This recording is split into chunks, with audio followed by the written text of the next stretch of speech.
నమస్తే, నేను ఋషి. Welcome to the debate. తెలంగాణలో ఇవాళ అసెంబ్లీ సమావేశాలు, శీతాకాల సమావేశాలు ప్రారంభమయ్యాయి. మాజీ ముఖ్యమంత్రి బీఆర్ఎస్ అధినేత కేసీఆర్ సభకు వస్తారా లేదా అనే కన్ఫ్యూజన్కి నిన్నే మాజీ మంత్రి బీఆర్ఎస్ ముఖ్య నాయకులు హరీష్ రావు క్లారిటీ ఇచ్చేశారు, కేసీఆర్ గారు సభకు వస్తున్నారని. సో దాని మీద ఒక 2-3 రోజులుగా విస్తృతంగా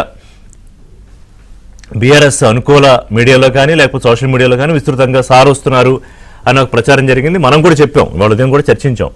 కానీ సార్ వచ్చారు, వెళ్ళిపోయారు. గట్టిగా అయితే 3 నిమిషాల నుంచి 5 నిమిషాలు ఉన్నారేమో.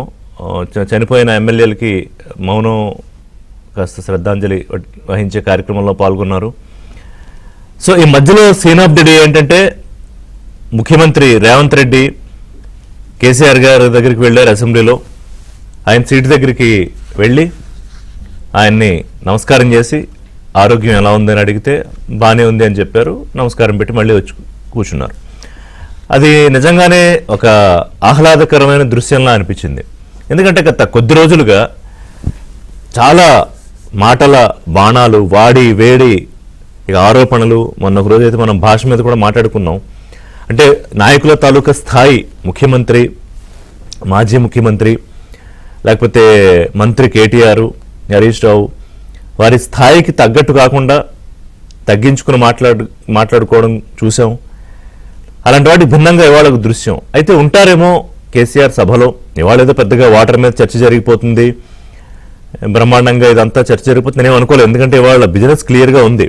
వాళ్ళకి సంతాపం తెలియజేసిన తర్వాత కొన్ని ఫైల్స్ టేబుల్ అయ్యాయి. వాటి మీద ముందుకెళ్లే బిజినెస్సే ఉంది ఈరోజు. కానీ ఇరిగేషన్ ప్రాజెక్టు సంబంధించి, కృష్ణా జలాలకు సంబంధించి కాంగ్రెస్ హయాంలో ఏం చేసింది, బీఆర్ఎస్ ఉన్న 10 ఏళ్లలో ఏం చేసింది, ముఖ్యమంత్రి రేవంత్ రెడ్డి చాలా స్పష్టంగా అందరికీ చెప్పింది ఏంటంటే, బీఆర్ఎస్ కేసీఆర్ నీళ్ల సెంటిమెంట్తో మళ్ళీ మన మీద యుద్ధానికి రెడీ అవుతున్నారు. మీరందరూ కూడా చాలా అలర్ట్గా ఉండండి, దాని మీద అధ్యయనం చేయండి, నాలెడ్జ్ పెంచుకోండి. ఎందుకంటే ఇరిగేషన్ అనేటప్పటికీ కొంచెం లోతైన సబ్జెక్టు, అది చాలా ముఖ్యమైన సబ్జెక్టు. కానీ పెద్దగా వినడానికి అంత ఆసక్తికరంగా ఉండదు, చాలా లోతైన సబ్జెక్ట్ అది. దాని మీద అవగాహన పెంచుకోవాలి. KCR no doubt is the champion of irrigation. ఆయనకి ఎక్కడెక్కడ ఏ ప్రాజెక్టులు లేకపోతే వాటి టీఎంసీలు, క్యూసెక్కులు, ఎక్కడ ఎంత నీరు పారుతుంది, ఎంత ఆయకట్టు, ఎంత తాగునీరు, ఇదంతా ఆయన వేళ్ల మీద టిప్స్ మీద చెప్పగలుగుతారు. అలాగే హరీష్ రావు కూడా మంచి పట్టున్న నాయకుడు. కానీ కాంగ్రెస్ పార్టీకి వచ్చేటప్పటికి అంత పట్టు ఉందా లేదా అనేది. ఎందుకంటే గతంలో ఒకసారి ప్రతిపక్షంలో ఉన్న ఉత్తమ్ కుమార్ రెడ్డి మేము ప్రిపేర్ కాలేదన్నారు సభలోనే, తర్వాత బయట పెట్టారనుకోండి, అవకాశం ఇచ్చినా కూడా ప్రభుత్వం.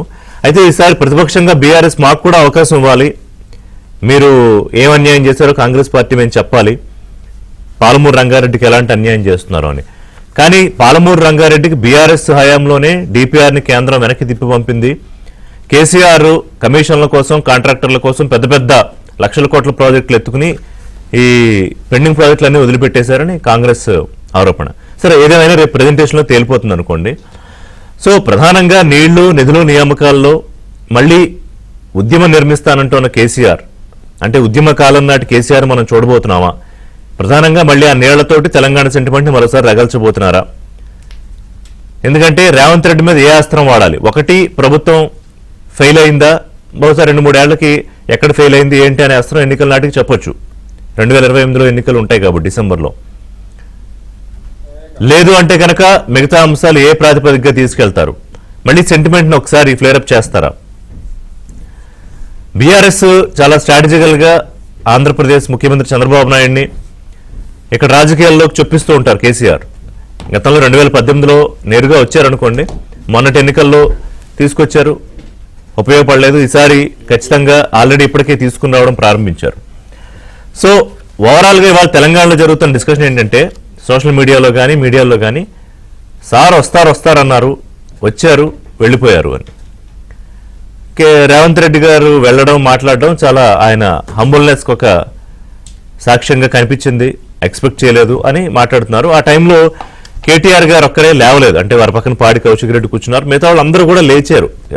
మాజీ ముఖ్యమంత్రి లేచి విష్ చేస్తున్నప్పుడు మరి కేటీఆర్ గారికి మనం చెప్పారు కదా, 2 సార్లు మా తండ్రి అధికారంలో ఉన్నాడు, ఓడిపోయాడనే కాదు, మీరు ప్రతిపక్ష నాయకుడిగా ఆయన అన్ని మాటలు అంటున్నారు, నా తండ్రిని గుర్తుంచుకోండి, నేను మర్చిపోను అని చెప్పి. ఆ విజువల్లోనే మనం చూస్తున్నట్టుగా అందరూ హరీష్ రావు గారు లేచారు, దాదాపు అందరూ లేచి విష్ చేశారు. కేటీఆర్ గారి సీట్లో ఆయన పక్కన పాడి కౌశిక్ రెడ్డి ఉన్నారు అనుకుంటే వాళ్ళిద్దరూ లేవలేదు. మరి నచ్చలేదో ఇష్టం లేదో అసలు గౌరవప్రద సూచిక కూడా లేవలేదు. ఎనీవే అది వారి ఇష్టం, దానికి సంబంధించిన ప్రతినిధులు ఏం చెప్తారో చూద్దాం. సో ఇవాళ సబ్జెక్ట్ ఏంటంటే డిబేట్లో కేసీఆర్ వచ్చి దిశానిర్దేశం చేసి మాకు సూచనలు సలహాలు ఇస్తే నిర్మాణాత్మకంగా మేము తీసుకుంటాం అని రేవంత్ రెడ్డి గారు అప్పీల్ చేశారు. సో హరీష్ రావు గారు ఎప్పుడైతే కేసీఆర్ గారు సభకు వస్తున్నారని చెప్పారో, ఒకవేళ ఓకే ఆయన మనసు మార్చుకున్నారేమో, 2 ఏళ్ళు అయింది కదా ఇక వస్తారు, ఎందుకంటే గతంలో ఆయన వస్తున్నారు కదా మా పిల్లలు మాట్లాడుతున్నారు అన్నారు. కేటీఆర్ హరీష్ రావు సరిపోతారు అన్నట్టుగా మాట్లాడారు. మరి ఇప్పుడు కూడా అదే ఆలోచనతో ఉన్నారా? రేవంత్ రెడ్డి ముఖ్యమంత్రిగా ఉండడాన్ని, సభలో ఆయన ప్రతిపక్ష నాయకుడిగా కూర్చోవడాన్ని, ముఖ్యమంత్రిగా ఆయన్ని ఫేస్ చేయడాన్ని వద్దనుకుంటున్నారా? లేదా నిజంగానే అవమానిస్తారేమో, ఆయన స్థాయిని కానీ ఆయన గౌరవాన్ని కానీ తగ్గిస్తారని అనుకుంటున్నారా? పదే పదే చెప్తున్నారు సీఎం రేవంత్ రెడ్డి, మేము ఎక్కడా అగౌరవంగా మాట్లాడము, అగౌరవంగా ప్రవర్తించము, మా సభ్యులకు కూడా ఆ ఇండికేషన్స్ ఉన్నాయి, ఇన్స్ట్రక్షన్స్ ఉన్నాయి అని. మరి అయినా ఎందుకు రావట్లేదు? బహుశా రావట్లేదని వాళ్ళు చెప్పలేదు. వస్తారా 2వ తారీఖు? సో సభకి ఎన్ని రోజులు జరగాలి? 15 రోజులా, 20 రోజులా? మేము 30 రోజులు పెట్టమన్నాం, 32 అంశాల మీదని బీజేపీ అంటుంది, లేదా 20 రోజులు జరగాలని బీఆర్ఎస్. సరే ఎన్ని రోజులు పెడతారో చూడాలి. కనీసం 10 రోజుల పాటు అయితే సభ ఉండొచ్చేమో, ఒక వారం 10 రోజుల పాటు బిజినెస్ డేస్ అన్ని కలిపి చూసుకుంటే. ఎనీవే ఒక ఇంట్రెస్టింగ్ ఎపిసోడ్ అయితే జరిగింది ఈరోజు. దీని తదనంతర పరిణామాలు ఎలా ఉంటాయి? రానున్న రోజుల్లో తెలంగాణ రాజకీయం అంతా వాటర్ వార్గానే ఉండబోతోందా? దాని మీద ఎంత ఇన్డెప్త్ ఫైట్ చేయగలుగుతారు బీఆర్ఎస్? స్ట్రాటజీస్ ఏంటి? గతంలోలాగా ప్రతిపక్షంలో ఉన్నప్పుడులా ఉండదు కదా, కాంగ్రెస్ పార్టీ అధికారంలో ఉన్నప్పుడు. అంతే స్ట్రాంగ్గా వాళ్ళు కౌంటర్స్ ఇస్తారు. చూద్దాం. ఒక బ్రేక్ తర్వాత సభానాయకుడిని అందరినీ గౌరవిస్తాను, సభలో అది నా బాధ్యత. అలాగే మాజీ ముఖ్యమంత్రి గారి దగ్గరికి వెళ్ళి ఆరోగ్యం గురించి మాట్లాడని, ఇంకేం మాట్లాడుకున్నారని అడిగితే మీడియా మిత్రులు మేము చెప్తామా ఏం మాట్లాడుకుందాం అన్నారు ఆయన సరదాగా. బట్ సీరియస్ అక్కడికి విజువల్లో కనిపిస్తోంది. వెళ్ళారు, ఎలా ఉన్నారని అడిగారు. Just less than 30 seconds. అందరూ కూడా గౌరవప్రదంగా లేచి నించున్నారు. కానీ ఇలాంటి ఒక సీన్ అరుదుగా కనిపిస్తుంది. ఎందుకంటే ఈ మధ్య మనం చూస్తున్నాం సభల్లో 2 ఏళ్ల తర్వాత ఇప్పుడు ప్రెస్ మీట్ పెట్టి కేసీఆర్ ముఖ్యమంత్రి ఉద్దేశించకపోయినా కూడా ఎవరన్నారో ఆయన తోలు తీస్తానని అన్నారు. దాని మీద ఇంకా వరుసగా ముఖ్యమంత్రి అవకాశం దొరికినప్పుడల్లా గట్టిగానే స్ట్రాంగ్గానే కౌంటర్ ఇస్తున్నారు. ఇక ఆ పార్టీ నేతలు, ఈ పార్టీ నేతలు, అటు కేటీఆర్, హరీష్ రావు, మళ్ళీ ముఖ్యమంత్రి. అంటే అంశాల మీద కాకుండా వ్యక్తిగత ఆరోపణల మీద నడుస్తోందా తెలంగాణ రాజకీయం? Point number 1. Point number 2, water అనేది ఇందాక నేను చెప్పినట్టుగా ఇరిగేషన్ అనే అంశం మీద మళ్ళీ కేసీఆర్ తిరిగి ఒక ఉద్యమం నిర్మిస్తాననుకున్నప్పుడు, ఆ ఉద్యమం నిర్మించేటప్పుడు ఒక నాయకుడు ఒక కాన్ఫిడెన్స్ ఇవ్వాలి. లేదా ఆ కాన్ఫిడెన్స్ హరీష్ రావు, కేటీఆర్ ఇస్తారని వదిలిపెట్టేశారా? ఇలాంటి కొన్ని డౌట్స్ మిగిలిపోయాయి. మన డౌట్స్ కన్నా క్లారిటీ వస్తుందేమో చూద్దాం. నాతో పాటు ఇవాళ స్టూడియోలో సామా రామ్మోహన్ రెడ్డి గారు, Congress party media communications chairman, party అధికార ప్రతినిధి జాయిన్ అవుతున్నారు. శుభప్రత్ పటేల్ గారు, బీఆర్ఎస్ అధికార ప్రతినిధి, రాణి రుద్రం గారు, బీజేపీ అధికార ప్రతినిధి లైవ్లో జాయిన్ అవుతారు. నమస్కారం రాణి రుద్రం గారు, శుభప్రత్ గారు నమస్కారం.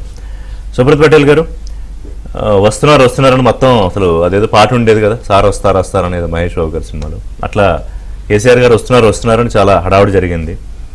సరే సోషల్ మీడియాలో వాడే పదాలు నాకు పెద్ద వాడటం ఇష్టం లేదు, కానీ బిల్డప్, బిజినెస్ ఇవో వాడుతున్నారు. అది వదిలేస్తే మాజీ ముఖ్యమంత్రి వచ్చారు, వచ్చి 10 నిమిషాలు కూడా ఎందుకు ఉండలేదు అనేది వాళ్ళ పెద్ద ప్రశ్న. రిషి గారు, మీకు అదేవిధంగా ప్యానెల్ ఉన్నటువంటి రామ్మోహన్ రెడ్డి గారికి, అదేవిధంగా రుద్రమాదేవి రెడ్డి గారికి గుడ్ ఈవినింగ్. విషయాన్ని ఏంటంటే, కేసీఆర్ గారు అనే వ్యక్తి మనం తెలంగాణ ఉద్యమం నుంచి చూస్తూ వస్తుంటే ఎప్పుడైనా కేసీఆర్ గారు మౌనంగా ఉన్నా కానీ వార్తనే, కేసీఆర్ గారు మాట్లాడిన వార్తనే. కాబట్టి కేసీఆర్ అనే వ్యక్తి తెలంగాణ సమాజానికి ఆ విధంగా కనెక్ట్ అయి ఉన్నటువంటి వ్యక్తి. కేసీఆర్ గారు చాలా ఓపికతో 2 సంవత్సరాలు ఈ కాంగ్రెస్ అధికారంలోకి వచ్చిన సందర్భంగా 2 సంవత్సరాల కాలం రేవంత్ రెడ్డి గారి పేరు తీసుకోకుండా, ఆయన గురించి మాట్లాడకుండా, ఒక సందర్భంలో ఒక టీవీలో మాట్లాడుతూ ఈయనకు మంచి శుభం కలగాలి, మంచిగా రాష్ట్రాన్ని మంచిగా పరిపాలించాలని చెప్పేసి మంచి వాక్యాలే చెప్పినటువంటి చూసినాం.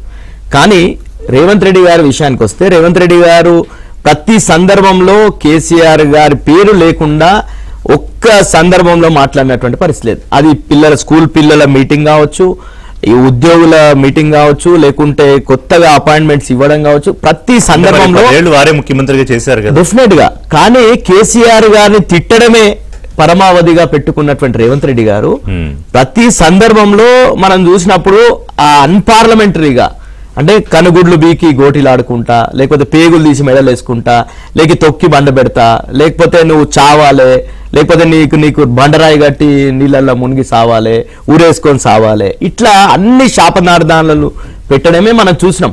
ఈ 2 సంవత్సరాల్లో రేవంత్ రెడ్డి గారు ఏం గొప్పగా చేసిందంటే కేసీఆర్ గారిని విమర్శించడం, కేసీఆర్ గారి కుటుంబాన్ని విమర్శించడం తప్ప ఆయన పరిపాలన మీద శ్రద్ధ పెట్టలేడు అనేది మనకు రిజల్ట్స్ తెలుస్తున్నాయి. అన్ని రంగాల్లో తెలంగాణ గతంలో ఏ స్థాయి తారాస్థాయికి దేశంలో ఒక కొత్త రాష్ట్రంగా ఏర్పడి 10 సంవత్సరాల్లో ఇరిగేషన్ కావచ్చు, అగ్రికల్చర్ కావచ్చు, ఇండస్ట్రీలు కావచ్చు, ఐటీ కావచ్చు, అన్నిట్లలో పర్ క్యాపిటల్ ఇన్కమ్ కావచ్చు, అన్ని రంగాల్లో దేశంలో ఒక నంబర్ 1 స్థాయికి ఎదిగే పరిస్థితికి రేవంత్ రెడ్డి గారు నచ్చకపోయినా, రేవంత్ రెడ్డి గారి మీద కోపం ఉన్నా, పోనీ ఆయన తిడుతున్నారు అనుకున్నా కూడా అందుకు దానికి సభకి రాకపోవడానికి ఏమన్నా ఉందా, కనెక్షన్ ఉందా? డెఫినెట్ గా కేసీఆర్ గారు ఏం చెప్తున్నారంటే మీరు రండి, మీ అనుభవాన్ని మాకు పంచండి, దిశానిర్దేశం చేయండి, కన్స్ట్రక్టివ్ గా క్రిటిసైజ్ చేయండి, మేము సరిదిద్దుకుంటా, ఏమైనా తప్పులుంటే పాలసీ పరంగా చాలా ఓపెన్ గా హంబుల్ గా రిక్వెస్ట్ చేశారు అనేక సార్లు. ఇవాళ కూడా ఆయన జెస్చర్ చాలా చక్కగా అనిపించింది. వెళ్ళి మాజీ ముఖ్యమంత్రి ప్రతిపక్ష నాయకుడు టేబుల్ దగ్గరికి వెళ్ళి విష్ చేసి వచ్చారు.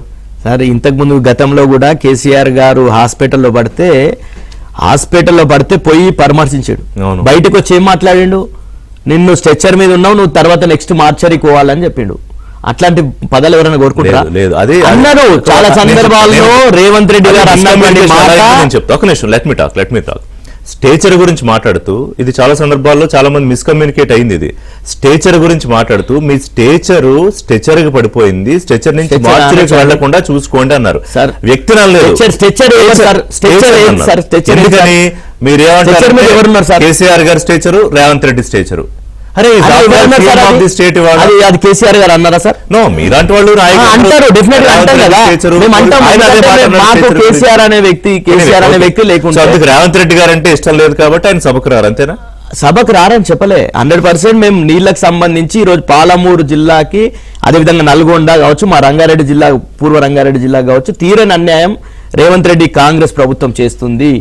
దానికి అక్కడ ఉన్నటువంటి చంద్రబాబు నాయుడు మెప్పు కోసం ఈ రోజు 100% అసలు తెలంగాణ కృష్ణా నది చంద్రబాబు నాయుడు లేకుండా మీరు ఒక రోజు కూడా రాజకీయం చేసేటట్టు కనిపించట్లేదు. విషయం ఏంటంటే ఈ రోజు కొట్లాడింది ఎందుకండి? అసలు నీళ్లే కదా, పంచాయతీ నీళ్లు, నిధులు, నియామకాలు అనేది మా ట్యాగ్ లైన్. నీళ్ల విషయంలో గోదావరిలో ఎక్కువ ఉన్నది కాబట్టి గోదావరిలో ఎక్కువ కట్టుకున్నా కానీ మిగతా ఇద్దరు గెస్ట్లు మాట్లాడే ముందు ఇప్పుడు వస్తారా 2వ తేదీ నుంచి కేసీఆర్ గారు, లేకపోతే రారా? కేసీఆర్ గారు చెప్పారు కదా, మేము కూడా ఇప్పుడు మా శాసనసభ్యులందరూ కూడా పోయి ఏదైతే ప్రభుత్వం పవర్ పాయింట్ ప్రజెంటేషన్ పెట్టదలుచుకుందో మాకు కూడా పవర్ పాయింట్ పెట్టడానికి అవకాశం అని గత సెషన్లలో కూడా మేము అడిగినాం. గత సెషన్ లో కూడా అడిగినాం. ఈ రోజు కూడా మా ఎమ్మెల్యేలు పోయి స్పీకర్ గారికి అడగడం జరిగింది. హరీష్ రావు గారు, అందరు కూడా, మిగతా సబితా ఇంద్రారెడ్డి గారు, మిగతా వాళ్ళందరూ కూడా పోయి అడగడం జరిగింది. మాకు అవకాశం ఇవ్వండి, కరెక్ట్ గా టైం ఇస్తే 100% గా వస్తారు. కేసీఆర్ గారు ఎందుకు రారు? కేసీఆర్ గారు అనే వ్యక్తి, మీరు ఒక్క విషయం నేను చెప్పిన తర్వాత మీరు మిగతా వాళ్ళకి ఇవ్వండి. ఏంటంటే కేసీఆర్ అనే వ్యక్తి పార్టీ పెట్టిన రోజు ఆంధ్రప్రదేశ్ అసెంబ్లీలో ఒక్క వ్యక్తి ఉండి జెండా పట్టి తెలంగాణ పదాన్ని నిషేధించిన సందర్భంలో అసెంబ్లీలో పోయి గట్టిగా తెలంగాణ హక్కుల కోసం మాట్లాడినటువంటి కేసీఆర్, 293 మందికి ఎదుర్కొని మాట్లాడినటువంటి కేసీఆర్ ఈ రోజు వీళ్లకు తెలంగాణ సాధించి ఈ 10 సంవత్సరాలు తెలంగాణని దేశంలోనే మొదటి స్థాయిలో పెట్టినటువంటి కేసీఆర్ గారు ఈ రోజు రేవంత్ రెడ్డికి భయపడి అసెంబ్లీకి రాడా? భయపడి కాదు అంటే చెప్పాలి. మీరు అగౌరవిస్తారనా, లేకపోతే రేవంత్ రెడ్డిని ముఖ్యమంత్రిగా చూడడం ఇష్టం లేక? ఎందుకంటే వాళ్ళు చెప్తారు అసలు రేవంత్ రెడ్డి అసెంబ్లీలోనే ఎమ్మెల్యేగా చూడడానికి ఇష్టపడిన కేసీఆర్ వాళ్ళు ముఖ్యమంత్రిగా చూడడానికి ఇష్టపడట్లేదు అని. సార్ అట్లా ఏముండదు, ప్రజలు నిర్ణయిస్తారు సార్. ప్రజలు నిర్ణయించిండు, ఆయన ముఖ్యమంత్రి స్థానంలో ఉన్నాడు. ఈరోజు మేము ప్రతిపక్షంలో ఉన్నాం. డెఫినెట్ గా ప్రభుత్వాన్ని నిలదీసే విషయంలో ముఖ్యమంత్రి రేవంత్ రెడ్డి గారిని ప్రభుత్వాన్ని నిలదీసే విషయంలో కేటీఆర్ గారు కావచ్చు, హరీష్ రావు గారు 100% నిలదీస్తున్నారు. మా ఎమ్మెల్యేలు అంతా నిలదీస్తున్నారు. సందర్భం వచ్చిన సందర్భంలో కేసీఆర్ గారు కూడా ప్రజలకు, తెలంగాణ ప్రజలకు ఒక మెసేజ్ ఇవ్వదలిచినప్పుడు 100% గా వస్తాడు. ఓకే, రాణిద్రం గారు ఇవాళ అసెంబ్లీ సమావేశాలలో ఒక మంచి సీన్ అందరూ చూసాము. సో దాని మీద కూడా బీజేపీ గతంలో చేస్తున్న విమర్శలాగే బీఆర్ఎస్ రేవంత్ రెడ్డి అండర్స్టాండింగ్, ఇంకా మాట్లాడితే కేసీఆర్ రేవంత్ రెడ్డి అండర్స్టాండింగ్ పాలిటిక్స్ అనే లైన్ మీదే మీరు ఎందుకున్నారు? రిషి గారు, మీకు అలాగే ప్యానెల్లో ఉన్నటువంటి ఇతర పెద్దలందరికీ కూడా నమస్కారం. ఇప్పుడు ఇష్యూ ఏంటంటే బీఆర్ఎస్ కాంగ్రెస్ లేదంటే బీఆర్ఎస్ మన కేసీఆర్ గారు రేవంత్ రెడ్డి గారు, కేటీఆర్ గారు రేవంత్ రెడ్డి గారు వాళ్ళ అండర్స్టాండింగ్ అనేటువంటి దానికి ఇవాళ రేవంత్ రెడ్డి గారు వెళ్ళి కేసీఆర్ గారి యోగక్షేమాలు అడిగిన దానికి సంబంధం లేదు. ఎందుకంటే అసెంబ్లీ మాజీ ముఖ్యమంత్రి గారికి ప్రస్తుతం ఉన్నటువంటి ముఖ్యమంత్రి గారు, ఈ ముఖ్యమంత్రి గారి కంటే పాత ముఖ్యమంత్రి గారు వయసులో పెద్దవారు, తెలంగాణకు మొదటి ముఖ్యమంత్రి, 10 సంవత్సరాలు వారు ముఖ్యమంత్రిగా పనిచేశారు కాబట్టి వారికి వెళ్ళి నమస్కారం చెప్పటం అనేటువంటిది అది మంచి పరిణామం. సో దాన్ని అందరం కూడా ఆహ్వానించాలి. రాజకీయాల్లో ఏ పార్టీలో ఎవరము ఉన్నా, ఎవరు ఏ స్థాయిలో ఉన్నా పెద్దలను గౌరవించుకోవటం అనేటువంటిది మొదటి అంశం. ఇతర పార్టీలు మనకంటే హోదాలో ఎక్కువగా ఉన్న పై స్థాయిలో ఉన్నటువంటి వాళ్ళు ఎవరు కనపడ్డా కూడా అది మనుషులుగా మన కర్తవ్యం.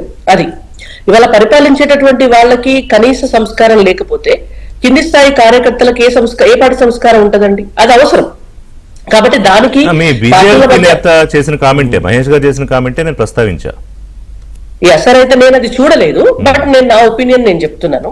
అసెంబ్లీలో వెళ్లి మందలించడం అనేటువంటిది తప్పు కాదు, అది పక్కన పెట్టేస్తే ఇతర అంశాల విషయానికి వస్తే గనక ఇవాళ కాంగ్రెస్ పార్టీకి బీఆర్ఎస్ పార్టీకి మధ్యలో ఒక అవినాభావ సంబంధము ఉంది అనడానికి వారు మాట్లాడినటువంటి అంశంలో కొన్ని ఉన్నాయి. ఇవాళ ఫోన్ ట్యాపింగ్ ఇష్యూ కావచ్చు, లేదంటే రేవంత్ రెడ్డి గారి పైన పెట్టినటువంటి కేసులు కావచ్చు, లేదంటే కేటీఆర్ గారిది RRR లో ఉన్నటువంటి ఇంటి మీద డ్రోన్ ఎగిరేసినాడు ముఖ్యమంత్రి అయితే నేను తెల్లారి 24 గంటల్లో ఆ ఇల్లును కూలగొట్టి రేవంత్ రెడ్డి మన కేటీఆర్ గారిని తీసుకెళ్లి జైల్లో పెడతానని చెప్పడం కావచ్చు. ఇట్లా అనేక అంశాలు ఉన్నాయి. కాళేశ్వరం స్కామ్ లో ఆధారాలు మొత్తం నా దగ్గర ఉన్నాయి, నేనైతే 24 గంటల్లో లోపలేస్తానని చెప్పి 20 నెలలైనా నీరుగార్చడం కావచ్చు. సో ఇవన్నీ కూడా కాంప్రమైజ్డ్ పాలిటిక్స్ లాగా ముఖ్యమంత్రి అయిన తర్వాత ఎక్కడ పోయిందా పౌరుషం అనేటువంటిది ఆ క్వశ్చన్ తెలంగాణ సమాజం అంతా ఇస్తుంది, నాట్ ఓన్లీ బీజేపీ. సో ఇది మొదటి అంశం. అందువల్ల దాన్ని బేస్ చేసుకుని బహుశా ఏలేటి మహేశ్వర్ రెడ్డి గారు ఇవాళ మాట్లాడి ఉంటారు. ఇక అది పక్కన పెట్టేస్తే మీరు ఇంకో 2-3 అంశాలు. ఒకటి, చాలా రోజుల తర్వాత కేసీఆర్ గారు బయటకు వచ్చి అది వింటర్ సెషన్ స్టార్ట్ అవ్వడానికి ముందు ఒక డీటెయిల్డ్ ప్రెస్ కాన్ఫరెన్స్ పెట్టి కృష్ణా జలాల వైపుకి వారు ఒక ఎజెండాని క్రియేట్ చేశారు. పాలమూరు రంగారెడ్డి అనేటువంటిది ఒక టాపిక్ ని తీసుకొని ఆ ప్రాజెక్టు దిశగా ఆయన 1 గంట సేపు ఒక ప్రెస్ కాన్ఫరెన్స్ నిర్వహించారు. రేవంత్ రెడ్డి గారు తక్కువని అదే అంశాన్ని తీసుకొని ఇవాళ శీతాకాల సమావేశాల ఎజెండానే నీళ్లు నిధులుగా మార్చేశారు. దీని వెనకాల మహేశ్వర్ రెడ్డి గారు అన్న మాటలు ఏంటంటే మ్యాచ్ ఫిక్సింగ్ అన్నారు. మీరు చెప్పిన అంశాలే, కేసుల అంశాలే ప్రస్తావిస్తూ కేసీఆర్ రేవంత్ రెడ్డి మధ్య మ్యాచ్ ఫిక్సింగ్ అన్నారు. Yes, definitely. ఎందుకంటే ఒకటి, రేవంత్ రెడ్డి గారు తెలంగాణ సమాజానికి ఊరూరు తిరుగుతా ప్రతి ఊరికి ప్రతి నియోజకవర్గానికి వెళ్లి ప్రజలందరికీ కొన్ని హామీలు ఇచ్చినారు. మహిళలందరికీ 2500 ఇస్తా, పెళ్లి కాని అమ్మాయిలందరికీ కాలేజ్ పోయే వాళ్ళకు స్కూటీలు ఇస్తా, తులం బంగారం ఇస్తా, లేకపోతే పెన్షన్లు 4000 చేస్తా, నిరుద్యోగులకు నిరుద్యోగ భృతి 4000 రూపాయలు ఇస్తా, ఇవాళ రైతు బంధుని మన ఏమంటారు ప్రతి పంటకి రైతు బంధు కూడా 15,000 రూపాయలు ఇస్తా, రైతు కూలీలకు కూడా రైతు బంధు ఇస్తా, కౌలు రైతులకు రైతు బంధు ఇస్తా, 10 పంటలకు ఒక్కొక్క క్వింటాలకు 500 రూపాయలు పెంచి ఇస్తా. ఇట్లా చాలా రకాల హామీలు ఇచ్చి ఏ హామీ కూడా నెరవేర్చని క్రమంలో మొత్తం టాపిక్ డైవర్ట్ చేసి వాళ్ళ కృష్ణా జలాల మీదకి డిస్కషన్ పెడతారు. ఇప్పుడు ఏం చేస్తారు అని అంటే బీఆర్ఎస్ ని కాంగ్రెస్ పార్టీ తిడుతుంది, కాంగ్రెస్ పార్టీని బీఆర్ఎస్ పార్టీ తిట్టి శీతాకాల సమావేశాలన్నింటినీ ఉడేస్తారు. ఎందుకంటే మీకు ఒక విషయం చెప్తాను రిషి గారు, అసలు కృష్ణా జలాల విషయంలో ప్రశ్నించే నైతిక హక్కు బీఆర్ఎస్ పార్టీకి లేదు, కాంగ్రెస్ పార్టీకి లేదు. మీరు అక్కడ జూరాల నుంచి మొదలు పెడితే మహబూబ్ నగర్ జిల్లా, రంగారెడ్డి జిల్లా, నల్లగొండ జిల్లా, కొంత పార్ట్ ఆఫ్ వరంగల్, ఇవన్నీ కూడా జూరాల టు పాకాల మొత్తం కృష్ణా నది పరివాహక ప్రాంతంలో అసలు దోషులు ఎవరు అనంటే ఉమ్మడి ఆంధ్రప్రదేశ్ లో కాంగ్రెస్ పార్టీ దోషి. కృష్ణా పరివాహక ప్రాంతంలో ఒక్క ప్రాజెక్టు కూడా కట్టకుండా కృష్ణా నీళ్ళన్నీ కూడా ఆంధ్ర ప్రాంతానికి పోవడానికి ఆనాడు అవకాశం ఇచ్చింది కాంగ్రెస్ పార్టీ. SLBC లాంటి టన్నెల్ కి వట్టిగా నీళ్లు ఆ టన్నెల్ కడితే నీళ్లు వచ్చేస్తాయండి, జలజల బారుకుంటూ వస్తాయి. అట్లాంటి టన్నెల్ 40 ఏళ్ళు పండబెట్టిండ్రు కట్టకుండా. మొత్తం చిన్న చిన్న ప్రాజెక్టులు మీది నుంచి అక్కడ ఏమంటారు భీమా సో ఈ మొత్తం కాదు, నీటిపారుదల ప్రాజెక్టుల విషయంలో, కృష్ణా గోదావరి పరివాహక ప్రాంత ప్రాజెక్టుల విషయంలో బీజేపీ రోల్ ఏం లేదా? అంటే బీజేపీ చేయాల్సిన పాత్ర ఏం లేదా, పోషించాల్సిన పాత్ర? యా డెఫినెట్లీ, మంచి క్వశ్చన్ అడిగినారు, నేను చెప్తాను. భారతీయ జనతా పార్టీ 2014లో అధికారంలోకి వచ్చింది. అప్పటిదాకా కేంద్రంలో కాంగ్రెస్ పార్టీ ఉంది, ఈ రాష్ట్రంలో కొన్నాళ్ళు కాంగ్రెస్ పార్టీ ఉంది, కొన్నాళ్ళు తెలుగుదేశం పార్టీ ఉంది. ఆ రెండు పార్టీలు ఉన్నప్పుడు కూడా వాళ్ళ ముఖ్యమంత్రులు ఆంధ్ర ప్రాంతం వాళ్ళే ఉన్నారు. ఈ రెండు పార్టీలు కూడా తెలంగాణకు అన్యాయం చేసినాయనే తెలంగాణ తెచ్చుకున్నాం. భారతీయ జనతా పార్టీ 2014లో అధికారంలోకి వచ్చిన తర్వాత 2015లో కృష్ణా వాటర్ కి సంబంధించినటువంటి ఒక అగ్రిమెంట్ ఇక్కడ రాష్ట్ర ముఖ్యమంత్రిగా ఉన్నటువంటి కేసీఆర్ గారు, ఆ రాష్ట్ర ముఖ్యమంత్రిగా అప్పుడున్నటువంటి చంద్రబాబు నాయుడు గారు, సో వీళ్ళిద్దరూ ఢిల్లీకి వెళ్ళిండ్రు. ఢిల్లీకి వెళ్లి కేఆర్ఎంబి మీటింగ్ లో కూర్చొని ఆనాడు ఒక అగ్రిమెంట్ చేసి దాని మీద కేసీఆర్ గారు సంతకం పెట్టినారండి. ఒక రాష్ట్ర ముఖ్యమంత్రి సంతకం పెట్టినప్పుడు కేంద్రానికి దాంట్లో కల్పించుకునేటటువంటి హక్కు ఉండదు. ఏమని సంతకం పెట్టినారు? 811 టీఎంసీల కృష్ణా వాటర్ అలొకేషన్ ఉంటే దాంట్లో 299 టీఎంసీలకే ఒప్పుకొని సంతకం పెట్టొచ్చినారు. అగ్రిమెంట్ మీద లిటరల్ గా సంతకం పెట్టొచ్చినారు. అదే అగ్రిమెంట్ ని మళ్ళీ రెన్యువల్ చేస్తే వారు ఓడిపోయేదాకా, బీఆర్ఎస్ పార్టీ ఓడిపోయేదాకా 10 సంవత్సరాల కాలం, అంటే 9 సంవత్సరాల కాలం అదే అగ్రిమెంట్ కంటిన్యూ అయింది. మనకు న్యాయబద్ధంగా రావాల్సినటువంటిది కృష్ణా పరివాహక ప్రాంతం తెలంగాణలో 69% ఉంది. అంటే మనకు రావాల్సినటువంటి, తెలంగాణకు రావాల్సినటువంటి వాటర్ 512 టీఎంసీలు. 512 టీఎంసీలకు బదులు 512 టీఎంసీలు మాకు ఇవ్వాలి, అట్లయితేనే నేను సంతకం పెడతా అని చెప్పి సంతకం పెట్టాల్సినటువంటి కేసీఆర్ గారు 299 టీఎంసీలకే సంతకం పెట్టి వచ్చి కనీసం 200 టీఎంసీలను కూడా వాడుకునేటానికి అవకాశం ఉన్న ప్రాజెక్టులను కూడా 10 సంవత్సరాలు తెలంగాణలో కృష్ణా పరివాహక ప్రాంతంలో కట్టలేదు. ఏది పూర్తయిందండి? కల్వకుర్తి పూర్తయిందా, నెట్టెంపాడు పూర్తయిందా, భీమా పూర్తయిందా, ఎస్ఎల్బిసి పూర్తయిందా, డిండి పూర్తయిందా, లేకపోతే పాలమూరు రంగారెడ్డి పూర్తయిందా? ఇవేమీ కూడా పూర్తి కాకుండా రిషి గారు ఇంకొక పెద్ద మోసం ఏంటంటే తెలంగాణ ప్రజలకు చేసిన మోసము, ఆనాడు జగన్మోహన్ రెడ్డి గారు ముఖ్యమంత్రి అయిన తర్వాత, చంద్రబాబు నాయుడు గారి తర్వాత జగన్మోహన్ రెడ్డి గారు ముఖ్యమంత్రి అయిన తర్వాత వారు ఏం చేసినారు? ఒక జీవో తీసినారు. ఆ జీవో నెంబర్ కూడా 203 జీవో తీసి అక్కడ ఎక్కడి నుంచి, పోతిరెడ్డిపాడు నుంచి ఒక దాని కింద నుంచి ఒక రంధ్రం చేసి ఆ నుంచి వాటర్ తీసుకెళ్లడానికి వారు టెండర్లు వేసుకుని కాలువల కోసం కూడా జీవో రిలీజ్ చేసిన తర్వాత ఇక్కడ కేసీఆర్ గారు ఒక్క మాట మాట్లాడకుండా కామ్గా కూర్చున్నారు. పైపెచ్చు ప్రభుత్వాలు ఉన్నప్పుడు, వాళ్ళకి కావాల్సిన ప్రభుత్వాలు ఉన్నప్పుడు ఒకలాగా మారిపోతే ఇంకొకలాగా మాట్లాడడం అనేది కూడా మనం గతంలో చూసాం. ఎనీవే, మీరు రేస్ చేసిన పాయింట్ మీద మాట్లాడదాం. ఒక చిన్న బ్రేక్ తీసుకుంటాం. బ్రేక్ తర్వాత కాంగ్రెస్ ప్రతినిధి సామా రామ్మోహన్ రెడ్డి మాట్లాడతారు. అంటే కేసీఆర్ గారు వస్తారు, మాట్లాడతారని కాంగ్రెస్ పార్టీ కూడా ఎక్స్పెక్ట్ చేసింది. ఇప్పుడు రేవంత్ రెడ్డి సీఎంని అడిగితే మీడియా మిత్రులు, నాకేం తెలుసు కేసీఆర్ని అడగండి, ఆయన వస్తారో లేదో నాకేం తెలుస్తుంది, ఏదో అందరినీ గౌరవంగా చూస్తాను, ఆయన కూడా గౌరవంగానే నమస్కారం పెట్టాను. Welcome back to the debate. KCR సభకు వచ్చారు. ఇవాళ ఏదో పెద్దగా చర్చ ఉంటుందని ఎవరు భావించలేదు, కానీ ఇవాళ సభలో ఉంటారేమో అని అనుకున్నాం. బట్ ఆయన సంతకం పెట్టి వెళ్ళిపోవడానికే వచ్చారా అనే విమర్శలు వస్తూ ఉన్నాయి. తర్వాత పవర్ పాయింట్ ప్రజెంటేషన్ ఇందాక వారు మాట్లాడుతూ ఒకవేళ ప్రతిపక్షానికి అవకాశం ఇస్తేనే వస్తారు కేసీఆర్ అంటూ మాట్లాడారు. రామ్మోహన్ రెడ్డి గారు, ఇస్తారా అవకాశం కేసీఆర్ గారికి? రిషి గారు, ముందుగా మీకు, ప్యానెల్ ఉన్న పెద్దలకి అండ్ ఏబిఎన్ ప్రేక్షకులందరూ కూడా గుడ్ ఈవినింగ్. ఈరోజు సభలో ఒక మంచి వాతావరణం మనం చూసినాం. మొన్నటి దాకా కూడా బాగా హీటెడ్గా, అంటే వాస్తవానికి చెప్పాలంటే సగం పంచాయతీలు సొసైటీలు ఏడొస్తారా అంటే సోషల్ మీడియాలోనే వస్తాయి. ప్రతి ఒక్క గాలిగా తిరగాడు వచ్చేసేసి వాళ్ళకి నచ్చినట్టు కమెంట్లు పెట్టి, వాళ్ళకి నచ్చినట్టు ఎడిట్లు పెట్టి, ఒకరి మీద ఒక దుర్భాషలను అనేది క్రియేట్ చేస్తే అది కొంచెం వ్యక్తిగతంగా నాయకులకి అంటుకున్నప్పుడు వాళ్ళు వారి యొక్క ఫ్రస్ట్రేషన్స్ ని బయటికి వ్యక్తపరచడం, అది సునామీ లెక్క పెద్ద పెరిగిపోవడం లాంటివి మనం చూస్తూ ఉంటాం. కానీ రేవంత్ రెడ్డి గారు అన్నని మాటలు అన్నారు, ముఖ్యమంత్రి గారు ఇట్లా మాట్లాడొచ్చా లేకపోతే ఇంకోటి చేయొచ్చా అని చెప్పి మాట్లాడినటువంటి నోట్లన్నీ ఈరోజు మూగపోయినాయి. ఎందుకంటే అసలు క్యారెక్టర్ రేవంత్ రెడ్డి గారు ఈరోజు అసెంబ్లీలో కనిపించారు. That is his true character. అసలు క్యారెక్టర్ రేవంత్ రెడ్డి గారు కేసీఆర్ గారిని హాస్పిటల్లో పరామర్శించినప్పుడు కనిపించాడు. That was his true character. నన్ను చిత్రవద చేసిరు, నన్ను తీవ్రవాద జైళ్లలో చేసిరు, నా కుటుంబాన్ని మొత్తం నానా హింసలు పెట్టించారు అని చెప్పి ఏ రోజు కూడా వ్యక్తిగతంగా వాళ్ళ యొక్క పతనాన్ని కోరుకొని వాళ్ళని అధికారం నా చేతిలో ఉంది కదా అని చెప్పేసి ఇష్టం వచ్చినట్టు ఫుల్ విజువల్ చూద్దాం. సీఎం గారు మాజీ ముఖ్యమంత్రి గారి దగ్గరికి వెళ్ళింది, ఫుల్ విజువల్ వేయండి. ఎస్, మీరు చెప్పండి, మీరు మాట్లాడండి.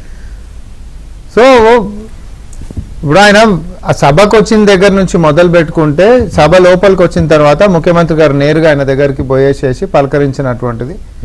ఆయన కూడా ప్రతిపక్ష నాయకుడు అయినటువంటి కేసీఆర్ గారు కూడా లేచి నిలబడి ఇద్దరి మధ్యలో జరిగినటువంటి ఒక కొద్దిపాటి సంభాషణ ఏదైతే ఉందో కొంచెం సేపు అయినా సరే కానీ అది తెలంగాణకి భవిష్యత్తులో క్రియాశీలకంగా మారాల్సినటువంటి ఘట్టము.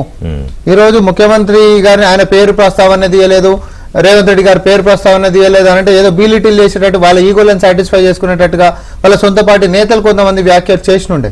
కానీ ఈ రోజు ముఖ్యమంత్రి రేవంత్ రెడ్డి గారు వస్తున్నారంటేనే లేచి నిలబడేటువంటి అబ్జర్వ్ చేశారా?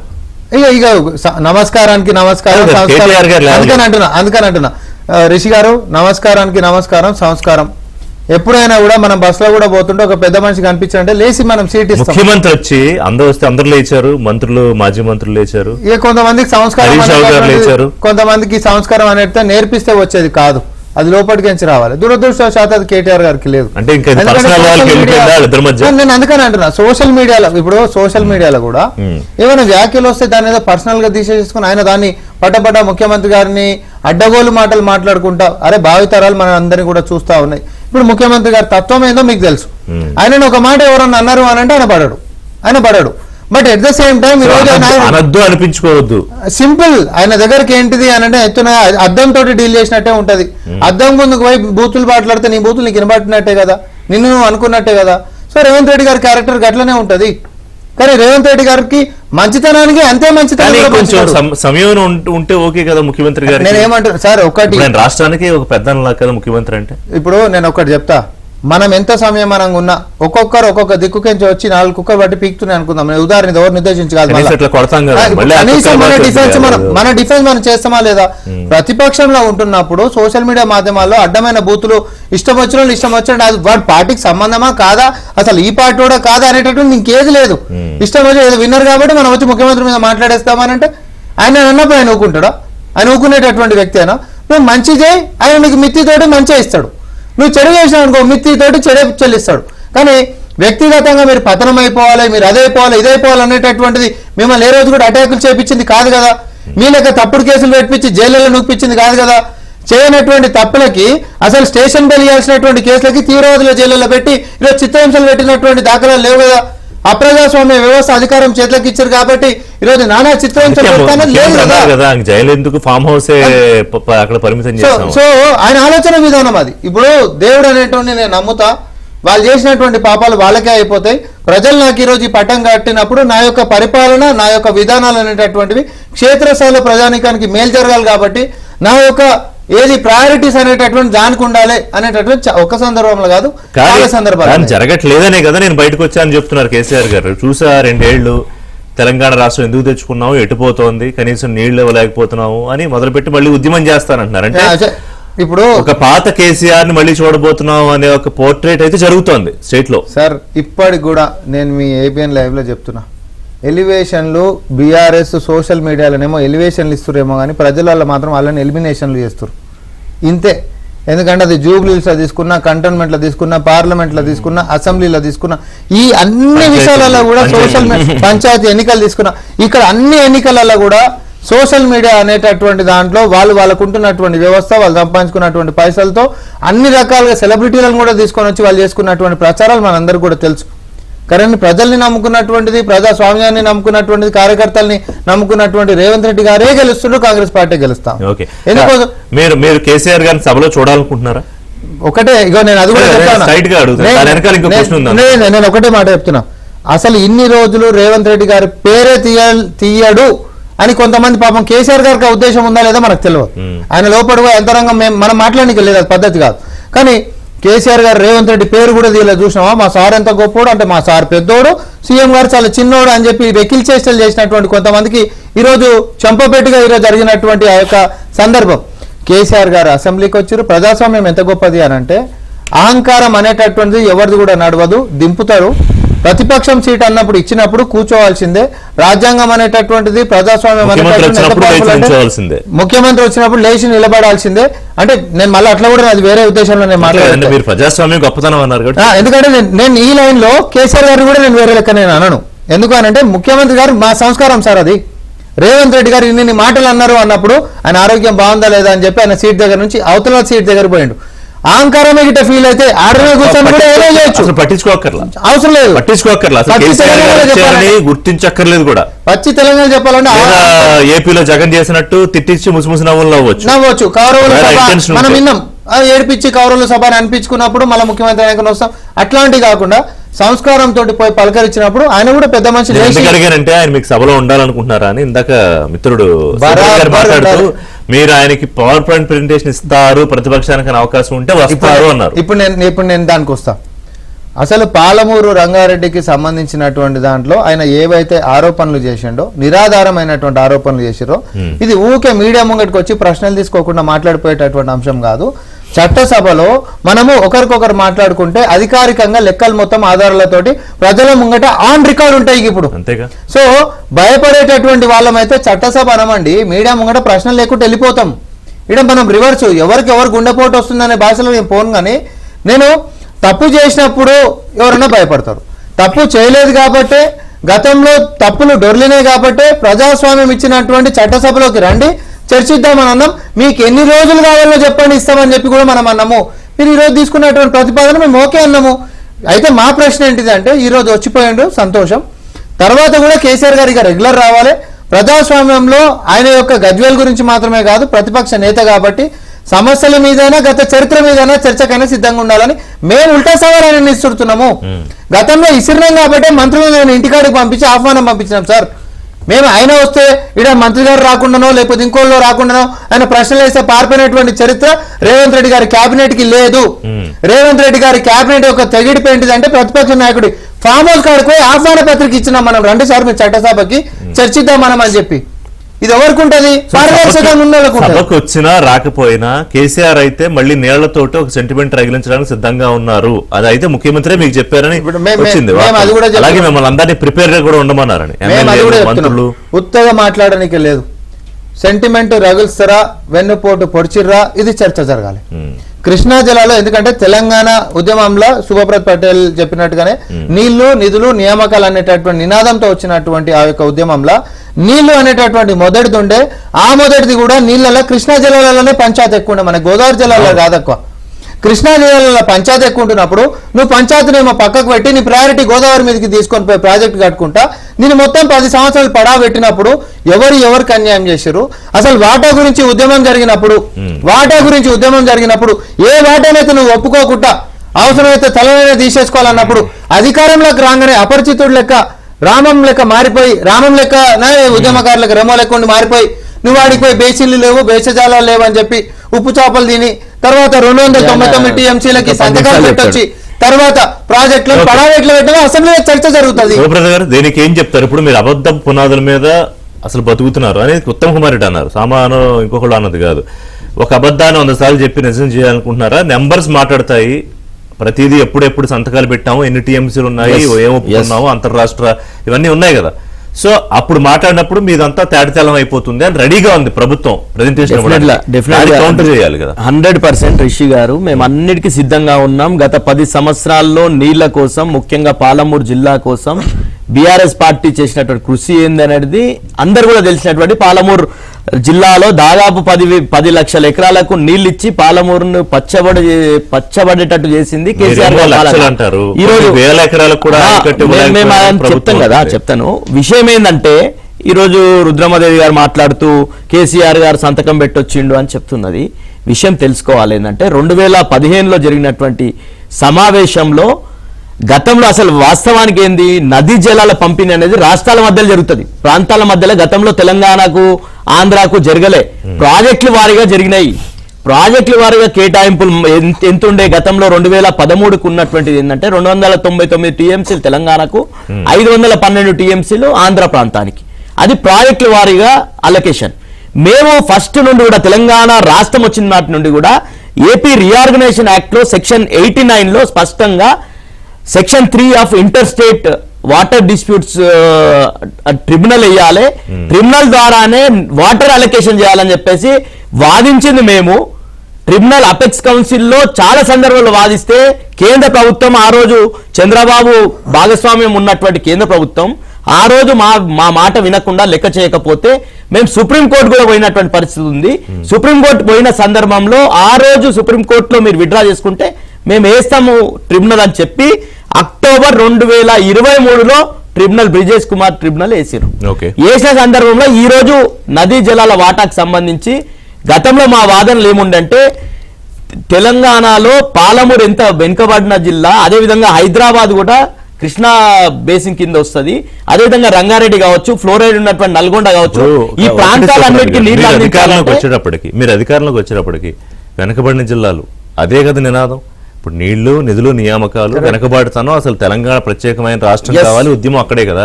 బట్ మీరు 10 ఏళ్లు అధికారంలో ఉన్నప్పటికీ మళ్ళీ కాంగ్రెస్ అధికారంలోకి వచ్చేటప్పుడు కూడా అదే పరిస్థితి ఉందంటే 10 ఏళ్లు ఏం చేసినట్టు కేసీఆర్ గారు? ఇప్పుడు మీరు కాంగ్రెస్ పార్టీ తన అధికారంలో ఉన్నప్పుడు ఏం చేసింది, దాన్ని ఎండగడతా ఉంటున్నారు. ఈ 2 ఏళ్లు ముఖ్యమంత్రిగా ఉన్నప్పుడు దీన్ని వదిలేసాడు, డిపిఆర్ వెనక్కి వచ్చింది, దాన్ని ప్రజల ముందు చెప్తా ఉంటున్నారు. 10 ఏళ్ల పాటు కేసీఆర్ గారు ముఖ్యమంత్రిగా ఉన్నప్పుడు అసలు సమస్య మళ్ళీ తెర మీదకి రాకూడదు కదా అంటున్నాను నేను. సార్ 10 ఏళ్ళు మేము కేసీఆర్ గారు ముఖ్యమంత్రి ఉన్న సందర్భం మేము అదే చెప్తున్నాం కదా, కనీసం ట్రిబ్యునల్ వేస్తే మా నీటి కేటాయింపులు అయితే ఈ పంచాయతీలు ఉన్నాయని చెప్పేసి అడిగితే ట్రిబ్యునల్ వేయలేరు వాళ్ళు. అక్టోబర్ 2023 వరకు కూడా ట్రిబ్యునల్ వేయలేదు కేంద్ర ప్రభుత్వం. వేయకపోగా అక్కడ నుండి చంద్రబాబు నాయుడు ఏ పాలమూరు మీద విషయం కావచ్చు, దిండి ప్రాజెక్ట్ విషయం కావచ్చు, కల్వకుర్తి కావచ్చు, ఎన్ని కంప్లైంట్స్ తెలంగాణకు ముందు, తెలంగాణ వచ్చిన తర్వాత, మీ అధికారం పోయిన తర్వాత కూడా తెలంగాణ చంద్రబాబు నాయుడు ఆపరేట్ చేస్తున్నాడు. సార్ రిషి గారు నీళ్ల పంచాయతీ ఎవరితో సార్? మేము ప్రాజెక్ట్ కడుతుంటే పాలమూరు మీద ఆబ్జెక్షన్ చేస్తుంది ఎవరు సార్? కల్వకుర్తి మీద ఆబ్జెక్షన్ చేస్తుంది ఎవరు సార్? దిండి మీద ఆబ్జెక్షన్ చేస్తుంది ఎవరు సార్? మీకు గుర్తుండే ఉంటుంది, ఏ బీజేపీ ముఖ్యమంత్రి కన్నా కూడా ఎక్కువగా తెలంగాణ ముఖ్యమంత్రి కేసీఆర్ గారు ప్రధానమంత్రి మోదీ గారిని సమర్థించిన సందర్భాలు అనేకం. బిల్లులు ఒక నిమిషం సార్. అలాంటప్పుడు చంద్రబాబు నాయుడు కన్నా ఎక్కువ చంద్రబాబు నాయుడుకి మోదీకి గొడవైంది ఒక సందర్భంలో. మళ్ళీ ఇప్పుడు కలిసి మీరు ఫస్ట్ కో మరి మీరెందుకు చేసుకోలేకపోయారు? మీరెందుకు ఫేవర్ గా చేసుకోలేకపోయారు? మేము ఫేవర్ గా చేసుకున్నందుకే మోడీ గారు ఏం మాట్లాడిండు అసెంబ్లీలో ఎప్పుడైతే అవిశ్వాస తీర్మానం ఆయన పెట్టిన సందర్భంలో కేసీఆర్ గారు ఎప్పుడు కూడా వచ్చిన తెలంగాణ నుండి ఎప్పుడు వచ్చినా ఢిల్లీకి వికాసం కోసం, తెలంగాణ అభివృద్ధి కోసం మాట్లాడింది తప్ప చంద్రబాబు ఎప్పుడు వచ్చినా తెలంగాణ మీద ఏడుస్తుండే అని స్వయాన పార్లమెంట్ సాక్షిగా మోడీ గారు చెప్పినటువంటి మాట. మేము పర్మిషన్ల కోసం కేవలం ₹1 ఇవ్వలేదు, ప్రత్యేకంగా కేంద్ర ప్రభుత్వం తెలంగాణకు ₹1 ఇవ్వలే అదనంగా. కానీ మేము కనీసం పర్మిషన్లు ఇవ్వండి, అక్కడ చంద్రబాబు నాయుడు అడ్డుకునే పరిస్థితి ఉన్నది, పర్మిషన్లు ఇవ్వండి అని పాలమూరుకు సంబంధించి 6-7 పర్మిషన్లు తీసుకొని వచ్చారు. ఇప్పుడు రేవంత్ రెడ్డి అంటున్నట్టు నీళ్ల సెంటిమెంట్ తో రేవంత్ రెడ్డి మీద యుద్ధం చేయాలనుకుంటున్నారు. నీళ్ల సెంటిమెంట్ కాదండి, ఇది ప్రజల జీవితాలు. ఈ రోజు పాలమూరు ప్రజల జీవితాలు, మా రంగారెడ్డి వికారాబాద్ ప్రజల జీవితాలు. మాకు నీళ్ళు వద్దా అండి? మేము కృష్ణా బేసిన్ లో మాకు పడ్డ ప్రతి చుక్క కృష్ణా నదిలో పోతుంది, మాకు మళ్ళీ తిరిగి వచ్చే లేదా? ఒక ప్రాజెక్ట్ లేనటువంటి జిల్లా మా వికారాబాద్ జిల్లా, ఒక ప్రాజెక్ట్ లేనటువంటి జిల్లా, నీటి వనరులు లేనటువంటి జిల్లా మా వికారాబాద్ జిల్లా. మాకు వద్దా నీళ్ళు? కృష్ణా నది నీళ్ళు వద్దా? మాకు ప్రాజెక్టు పూర్తయి మాకు నీళ్ళు రావద్దా రైతాంగానికి? ఇప్పుడు బీఆర్ఎస్ ప్రతినిధి మాట్లాడుతున్నటువంటిదే ప్రజలు అడుగుతుంది. ఈ 10 ఏళ్లలో మరి కృష్ణా జలాలలో ఉండాల్సినటువంటి మన వాటా పాలమూరు జిల్లా అనేటటువంటిది పచ్చగా కావాల్సినటువంటిది ఏ ఎకరానికి? సో రిషి గారు ఇంకొక విషయం, ఇప్పుడు ఈ సబ్జెక్ట్ డెప్త్ కి పోదామంటే పోవచ్చు, కానీ ఉన్న సమయం సరిపోదు. సో దానికోసమే చట్టసభలో చర్చ పెడదామన్నాం. కానీ బీజేపీ ఒక లాజిక్ నాకు అర్థం కాలేదు ఏంటంటే, వీళ్ళు కృష్ణా జలాల మీద పెట్టుకోరు, కావాలని వీళ్ళు ఒకటే. అసలు వాళ్ళు ఏం మాట్లాడుతారో, వాళ్ళు ఏ మ్యాచ్ ఫిక్సింగ్ మరి మహేశ్వర్ రెడ్డి గారు తెలవాలి. హరీష్ రావు గారు చిట్టీలు అందిస్తే కేవలం రీడ్ చేసేటటువంటి మహేశ్వర్ రెడ్డి గారు హరీష్ రావు అందించారా? ఎప్పుడైనా అదే సాంప్రదాయం. అడుగురు ఏ శాసనసభ్యుడికైనా తెలుసు ఆయన సొంత తెలివితేటలతో మాట్లాడింది. ఇక సార్ నేను కొన్ని వాస్తవాలు మనం మాట్లాడుకుంటే బాగుంటుందేమో, కానీ ఈ రోజు బీజేపీ అనేటటువంటిది ఏంటిది? అసెంబ్లీ సెషన్ లో కృష్ణా జలాల గురించి డిబేట్ ఉంటే వేరే అంశాలు మాట్లాడొద్దని ఉందా? ఇక మీ శాసనసభ్యులు వారి యొక్క సమస్యలు అడ్రస్ చేయొద్దనేటటువంటిది ఉంటుందా? వాళ్ళ అవకాశాలు వాళ్ళకు ఉన్నాయి కదా, ఎందుకు ఇట్లా ఉత్తుత్తగా మనం గాలి మాటలు మాట్లాడాలి? దయచేసి మేము ఒకటే చెప్తా ఉన్నాం, కృష్ణా జలాల్లో తెలంగాణ వాటా గురించి, తెలంగాణ యొక్క అస్తిత్వం అని భావించినటువంటి కృష్ణా జలాల్లో వాటా ఈరోజు బేసిన్లు దాటి అవతల ఎత్తుకొని పోతురు, పోతిరెడ్డిపాడు పోక పెద్దగా అవుతుంది. ఆపేటటువంటి ఆస్కారం ఉన్న apex council meeting post phone చేసి మరి అవతల వాళ్ళకి దోచిపెట్టినటువంటి ఆధారాలతో ఉన్నాయి. చట్టసభకు రండి మనం మాట్లాడుకుందామని చెప్తా ఉన్నారు ముఖ్యమంత్రి గారు. మీరు రండి, ఇక ఊకే దాని గురించి డిస్కషన్ ఏంది, ఇప్పుడు రావాలి. మేము అనేది ఒకటే, ఈ రోజు ఎట్లయితే కేసీఆర్ గారు వచ్చిండ్రో ఈ మొత్తం సెషన్ కూడా ఆయన రావాలి. ఆయన గతంలో చేసినటువంటి ప్రయత్నాలు ఆయన కూడా పారదర్శకంగా ఉండి చెప్పాలి. ఇప్పుడు మనం ఏం చేస్తున్నామో ఒకటి చెప్పాలి, ఇంకా బెటర్ గా మనం ఏం చేసుకుందామో లాస్ట్ ఒక రిజల్యూషన్ కి రావాలి. కాంగ్రెస్ ఏంటి ఫ్రెండ్లీ టోన్ కి వచ్చింది సడన్ గా? ఏది మీరే ఫ్రెండ్లీ టోన్ అంటే మన గల్లలు పట్టుకొని కొట్టేది ఉంటుందా? అట్లా కాదు, జెస్చర్లు మాటలు అన్ని ఫ్రెండ్లీగా మారిపోయి ఇక్కడి నుంచి ఆరోపణలు తిట్టుకోవడాలు ఉండవా? నేను ఒకటే చెప్తాను సార్, తెలంగాణ యొక్క భవిష్యత్తు గురించి కొట్లాటలు చేసుకుంటే ఇది ముంగటి పోయేటటువంటిది కాదు. తెలంగాణ ఐఎమ్ గ్లాడ్ మీరు ఉండవు అని చెప్తే, ఇప్పుడు కేటీఆర్ రేవంత్ రెడ్డిని తిట్టరు, హరీష్ రావు రేవంత్ రెడ్డిని తిట్టరు, లేకపోతే రేవంత్ రెడ్డి కేటీఆర్ ని హరీష్ ని తిట్టరు అంటే అంతకన్నా ఏం కావాలి? నేను మళ్ళీ కూడా చెప్తా ఉన్నా, కోడి ముందా గుడ్డు ముందా అని అంటే వాళ్ళు బంద్ చేసే వీళ్ళు బంద్ చేసే వాళ్ళు అన్నట్టే ఇది ఎప్పటికీ. ఈ రోజు నేను చెప్తా ఉన్నా, ఈ రోజు జరిగినటువంటి సందర్భంతో బీఆర్ఎస్ పార్టీ వ్యక్తిగతంగా మాట్లాడడం బంద్ చేస్తే కాంగ్రెస్ పార్టీ నుంచి కూడా ఎవరు మాట్లాడరు. నేను ఏపీఎన్ వేదిక మీదకని చెప్తా ఉన్నా. రండోత్తమ్ గారు, సో ఒకటి అంశాల ప్రాతిపదికన చర్చ జరిగితే అది ఏ పార్టీ అయినా బానే ఉంటుంది, కానీ చాలా స్పష్టంగా వారు ఏం చెప్పారంటే సామ గారు, ఇదిగో మా నాయకుడు అద్దం లాంటి వాడు, మీరేం కావాలనుకుంటే అది చూసుకోండి వెళ్ళి అని. అండ్ రెండోది మ్యాచ్ ఫిక్సింగ్ అంశం మీద మీకే కౌంటర్ వచ్చింది, ఆ చిట్టి లేవో లెటర్లో హరీష్ రావు గారు ఇస్తారని. హరీష్ రావు గారు చిట్టీలు ఎవరికి? మహేశ్వర్ రెడ్డి గారికి ఇస్తారా? పాపం మహేశ్వర్ రెడ్డి గారు వారిగా ప్రజల్లో ఎన్నికల్లో పోటీ చేయలేదు, వారు ఎమ్మెల్యేగా గెలవలేదు, బీజేపీ ఎల్పీ లీడర్ గా లేరు, వారికి ఆ మాత్రం తెలివి లేదు. హరీష్ రావు గారు చిట్టీలు అందిస్తేనే పాస్ అవ్వడానికి మాట్లాడడానికి ఉందా అండి? అంటే ఏది పడుతుంది మాట్లాడతారు. ఇప్పుడు ఓసారి ఏమో బీఆర్ఎస్ బీజేపీ ఒకటి అంటారు, ఓసారి చిట్టీలు అందిస్తారు. తెలియట్లేదా? కాంగ్రెస్ బీఆర్ఎస్ కలిసి తెలంగాణకు ఎంత నష్టం చేస్తున్నాయో ప్రజలు చూస్తున్నారు. నేనేమంటున్నా అంటే, ఉట్టగానే చిల్లర మాటలు చిల్లర కామెంట్లు చేసి ఒట్టుగానే చిల్లర ఆరోపణలు చేయటం వల్ల తెలంగాణకు నష్టం. నేను ఇవాళ ఒకటే క్వశ్చన్ భారతీయ జనతా పార్టీ నుంచి అడుగుతున్నా రిషి గారు, వాళ్ళిద్దరికి మీరు ఎక్కువ సమయం ఇచ్చినారు కాబట్టి ఫైనల్ గా థ్యాంక్ యూ. నేను ఒక్కటే క్వశ్చన్ అడుగుతున్నా, 10 సంవత్సరాలు అధికారంలో ఉన్నటువంటి బీఆర్ఎస్ పార్టీ ఏ రోజు కూడా అధికారంలో ఉన్న 10 ఏళ్లు మనకు తెలంగాణకు కావలసినటువంటి వాటర్ విషయంలో, కృష్ణా విషయంలో గాని, గోదావరి విషయంలో గాని వాళ్ళు చేయవలసినటువంటి పనిని పూర్తి స్థాయిలో ప్రజోపకారంగా చేయలే. అండ్ ఇందాక సామ రామ్మోహన్ రెడ్డి గారు ఒక మాట అన్నారు, గోదావరి పంచాయతీ లేదని. ఎవరు చెప్పినారండి గోదావరి పంచాయతీ లేదని? నిజాం సాగర్ నుంచి మొదలు పెడితే ఎస్ఆర్ఎస్పి ఫేజ్ 1, ఎస్ఆర్ఎస్పి ఫేజ్ 2 లో ఉమ్మడి లేదు గోదావరి పంచాయతీ కూడా ఉంది. నేను చెప్తున్నా అండి, నేను ఎస్ఆర్ఎస్పి ప్రాజెక్ట్ మీద నేను అప్పుడు రీసెర్చ్ చేసినా కాబట్టి తెలంగాణ ఉద్యమ సమయంలో విత్ ఎక్స్పీరియన్స్ చెప్తున్నా, విత్ క్లారిటీ అండ్ ఎవిడెన్స్ చెప్తున్నా. SRSP phase 1 and SRSP phase 2 విషయంలో ఉమ్మడి ఆంధ్రప్రదేశ్ లో ఎంత అన్యాయం జరిగింది తెలంగాణ ప్రాంతానికి అంటే, మీరు నిజామాబాద్ జిల్లా, కరీంనగర్ జిల్లా, వరంగల్ జిల్లా, కొంత పార్ట్ ఆఫ్ నల్గొండ, తిరుమలగిరి దాకా చంద్రబాబు నాయుడు గారు ఎండింగ్ ఏమంటారు స్టోన్ వేస్తారు కదా, అక్కడ శంకుస్థాపన, ఇక్కడికి ముగింపు అని చెప్పి చంద్రబాబు నాయుడు గారు వేసిన దానిపైనే రాజశేఖర రెడ్డి గారు వేసి, రాజశేఖర రెడ్డి గారు వేసిన దానిపైనే ఇంకొక 2 శంకుస్థాపన బోర్డులు నాకు తెలిసి ఇప్పటికి కూడా ఉంటాయి. మీరు తిరుమలగిరికి ఎవరినన్నా కెమెరామెన్ పంపించండి రిషి గారు. నేను తెలంగాణ ఉద్యమ సమయంలో నిజాం సాగర్ దగ్గర మొదలుపెట్టి తిరుమలగిరి దాకా ట్రావెల్ చేసి, తిరుమలగిరి దగ్గర నేను అక్కడ ఒక బయట కూడా చెప్పిన, నాకు తెలిసి తెలంగాణ వచ్చి 10 సంవత్సరాలు అయిపోయిన తర్వాత కూడా ఇవాళ మళ్ళా కూడా ఉమ్మడి నల్గొండ జిల్లా తుంగతుర్తి కాన్స్టిట్యున్సీ వస్తుంది.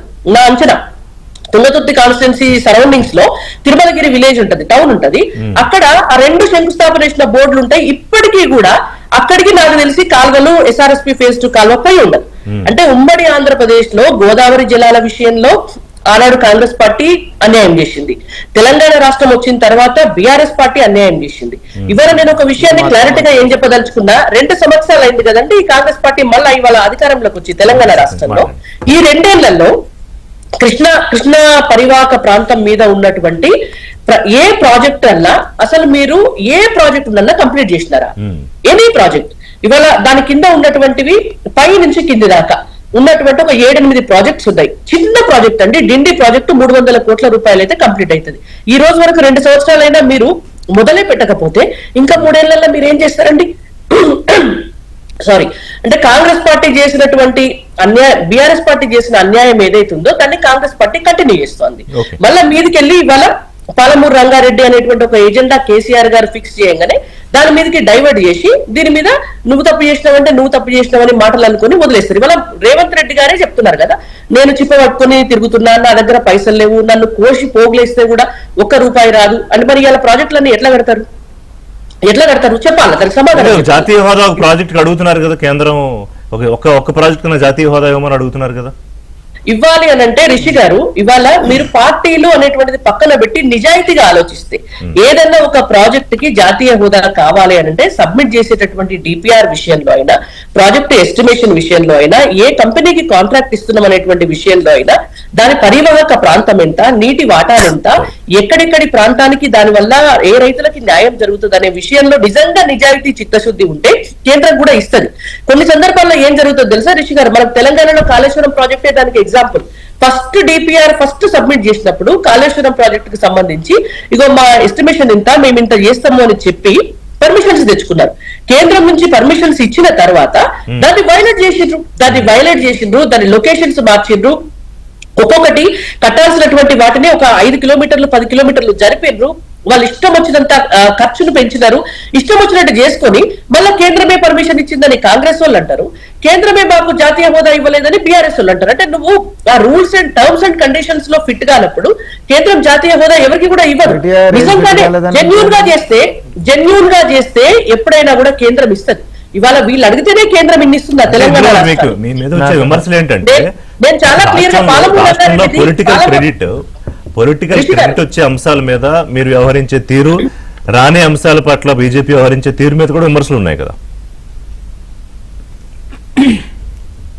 రిషి గారు నన్నేనా మీరు అడిగేది? మిమ్మల్ని మళ్ళీ ఒకసారి క్వశ్చన్ రిపీట్ ప్లీజ్. కేంద్రం తనకి పొలిటికల్ క్రెడిట్ వచ్చే అంశాల పట్ల వ్యవహరించే తీరు, వైఖరి రాని వాటి పట్ల వేరేలా ఉంటుందనే విమర్శలు కూడా ఉన్నాయి కదా బీజేపీ మీద అంటున్నా. ఇప్పుడు విమర్శలు ఏముందండి, వాళ్ళ నోటికి వచ్చిన మాటలు మాట్లాడతారు, నోరే కదా. ఇవాళ అన్ని దేవుళ్ళ మీద ప్రమాణాలు చేసి అన్ని హామీలు ఎగ్గొట్టేసి ప్రజలకు అబద్ధాలు చెప్తేనే నచ్చుతుంది అనే మాటే ముఖ్యమంత్రి గారే అన్నాక ఇక మాటలకు విలువేమున్నది కానీ, విమర్శలకు విలువేమున్నది కానీ, నేను ఒక విషయం చాలా క్లారిటీగా చెప్పదలుచుకున్నా. ఇవాళ పాలమూరు రంగారెడ్డి ప్రాజెక్ట్ ఉందండి. పాలమూరు రంగారెడ్డి ప్రాజెక్టు ఉమ్మడి ఆంధ్రప్రదేశ్ లోనే దానికి ఒక డిపిఆర్ ఫిక్స్ అయింది. ఆ రోజు ఉన్నటువంటి దాని ఎస్టిమేషన్ ఎంత అండి? 30,000 కోట్ల రూపాయలు. 30,000 కోట్ల రూపాయలకు ఒక డిపిఆర్ సిద్ధమైన తర్వాత దాని పేరు మార్చిండ్రు, దాని ఎస్టిమేషన్స్ మార్చిండ్రు, దాని కాంట్రాక్టర్ ను మార్చిండ్రు, కార్పొరేషన్ ను పెట్టిండ్రు, కార్పొరేషన్ పెట్టి 10,000 కోట్ల రూపాయల రుణం తెచ్చిండ్రు. దాన్ని ఇష్టం వచ్చినట్టుగా చేసి దానికి మాకు జాతీయ హోదా ఇవ్వాలి అని అంటే మీ ఇష్టం వచ్చినట్టు చేసి జాతీయ హోదా ఇవ్వమంటే ఇయ్యారండి. అట్లా ఇయ్యారు. సో అంటే తప్పు బీఆర్ఎస్ జరిగింది మొదట, ఇప్పుడు కాంగ్రెస్ పార్టీని కూడా అడుగుతున్నా. కంటిన్యూ అవుతుందని చెప్పేది. బీజేపీ వాళ్ళు ఎంత మోసం చెప్పాలా? బీజేపీ వాళ్ళ మోసం ఎట్లుంటదంటే, ఎన్నికల్లో వాళ్ళ ఆ రోజు ఉన్నటువంటి ఎల్పీ లీడర్ సుష్మా స్వరాజ్ గారు 2014 ఎన్నికల్లో పాలమూరు జిల్లాకు వచ్చి ప్రచారం చేసి మీరు బీజేపీని గెలిపియండి, కేంద్రంలో మేము అధికారంలోకి వస్తాం, పాలమూరు రంగారెడ్డి ప్రాజెక్ట్ కి జాతీయ హోదా ఇస్తాం అని చెప్పేసి హామీ ఇచ్చినటువంటి సుష్మా స్వరాజ్ గారు.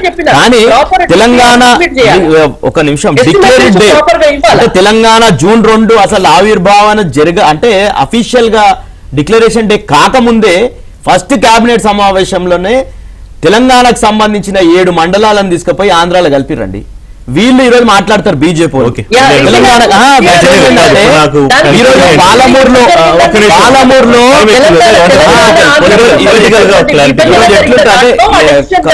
చేయకండి మీరు.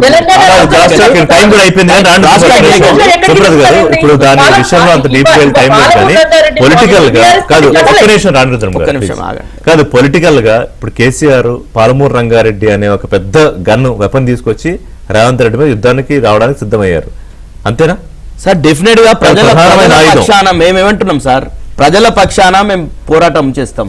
పాలమూరు ఎండ పెడతాం, మేము 90 టీఎంసీలకు ప్రాజెక్ట్ డిజైన్ చేసి ఫస్ట్ ఫేజ్ లో, అది నెక్స్ట్ ఫేజ్ వరకు 174 టీఎంసీ మేము ప్లాన్ చేసింది.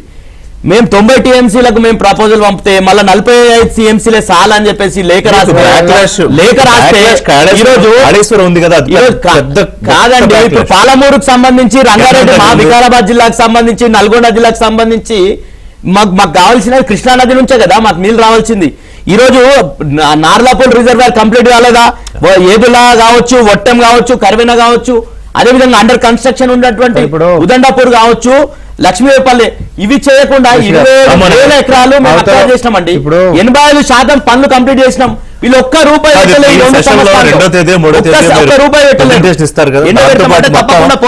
కేసీఆర్ గారితో పాటు రాష్ట్ర ప్రజలందరికీ క్లారిటీ ఇవ్వబోతున్నారా?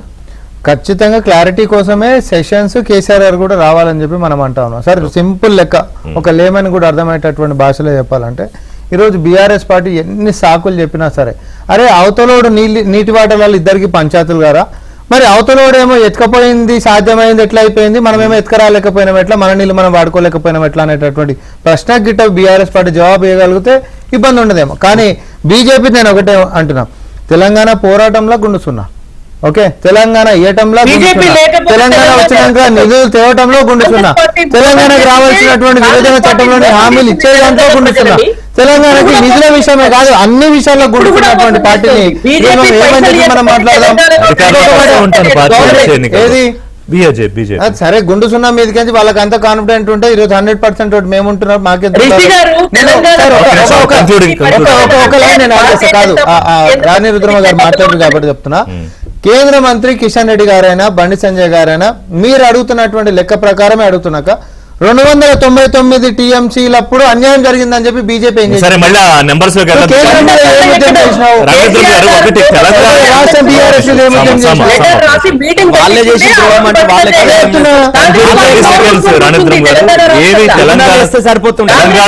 చేసింది? బీజేపీ అధికారం ఎట్లా అడుగుతుంది? మూసికి 30 రూపాయలు లేదండి కేంద్ర మంత్రి ఆయన నియోజకవర్గంలో మాట్లాడతారు. కాంగ్రెస్ పార్టీ వాళ్ళు నోరు మూసుకొని కూర్చున్నారు. అపెక్స్ కౌన్సిల్ మీటింగ్ పెట్టించి 5 సార్లు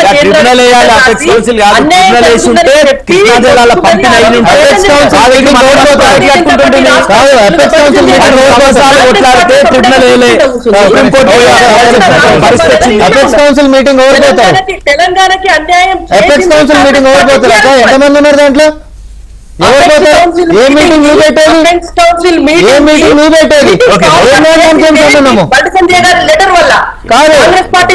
మినిస్టర్ ఉంటారు, ఇద్దరు ముఖ్యమంత్రులు ఉంటారు, ఎవరు పెట్టారు? ఏమని కొట్లాడిందంటే మేము ఇప్పుడు కొట్లాడుతుంది, మేము